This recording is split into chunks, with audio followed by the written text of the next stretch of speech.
រដូវក្តៅចាប់ផ្ដើមមកដល់អញ្ចឹងនិយាយពីថាបន្លែខ្ចីៗល្អមែនទែនជាពិសេសគឺដើមមមាញនេះតែម្ដងអញ្ចឹងហើយឆ្លៀតឱកាសនេះធ្វើជ្រក់ទុកមួយកែវនិយាយពីថាឈ្ងុយយំមែនទែនបងប្អូនមុនដំបូងខ្ញុំដាក់ដាំទឹកប្រហែលជា2លីត្ររួចហើយខ្ញុំដាក់អំបិល1ស្លាបព្រាបាយពេលដែលទឹកយើងបានពុះបន្តិចហើយខ្ញុំដាក់មមាញយើងស្រុះហើយខ្ញុំអត់ស្រុះយូរទេយើងស្រុះប្រហែលជា1នាទីអីយើងដាក់ចូលហើយយើងត្រឡប់ចុះត្រឡប់ឡើងទៅគ្រាន់តែឲ្យមមាញយើងរៀងសន្លប់បន្តិចបានហើយមមាញនេះដែរគឺខ្ញុំបានត្រាំជាមួយទឹកខ្មេះចោលកន្លះម៉ោងហើយនឹងលាងសម្អាតជាមួយទឹកធម្មតាស្អាតជាមុនសិនហើយបើសិនជាបងប្អូនស្រុះយូរពេកមមាញយើងរលួយអត់ល្អទេ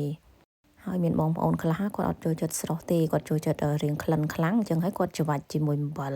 តែខ្ញុំចូលចិត្តស្រុះអញ្ចឹងដើម្បីឲ្យវាអស់ជាតិហាងបន្តិចដោយសារតែមមាញនេះគឺក្លិនខ្លាំងបន្ទាប់ពីស្រុះហើយខ្ញុំយកទៅដាក់នៅកញ្ច្រែងហើយយើងទុកឲ្យត្រជាក់សិនមកបន្ទាប់មកយើងមកធ្វើទឹកដើម្បីត្រាំខ្ញុំដាក់ដាំទឹក2លីត្រទៀតហើយខ្ញុំដាក់អំបិល2ស្លាបព្រាបាយបន្ទាប់មកខ្ញុំមានម្សៅអង្ករខ្សាយ1ស្លាបព្រាបាយហើយយើងដាក់ទឹកបន្តិចទៅយើងកូរឲ្យម្សៅនឹងបានសព្វជាមួយទឹកពេលដែលទឹកយើងបានពុះហើយខ្ញុំចាក់ចូលតែម្ដង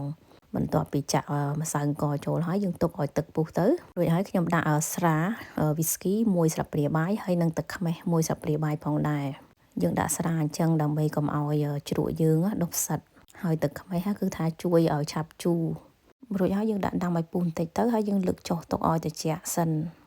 ឥឡូវនេះខ្ញុំរៀបមមាញដាក់កែវដោយសារតែមមាញនេះខ្ញុំទុកមួយថ្ងៃអញ្ចឹងហើយខ្ញុំអត់ពុតយកទឹកចេញទេដោយសារវាស្រស់ទឹកខ្លួនឯងរួចហើយបងប្អូនឆាប់ដាក់កែវបងប្អូនត្រូវច្របាច់ពុតយកទឹកចេញផងហើយពេលដែលយើងស្រស់ដាក់អំបិលអញ្ចឹងមមាញយើងគឺថាអត់ចេះដុះផ្សិតទេពេលដែលយើងរៀបដាក់កែវអស់ហើយយើងរកស្អីយកមកខ្ទាស់ដូចជាឈើហើយខ្ញុំសង្កត់ដុំថ្មម្ដុំអញ្ចឹងទៅដើម្បីឲ្យវាធ្ងន់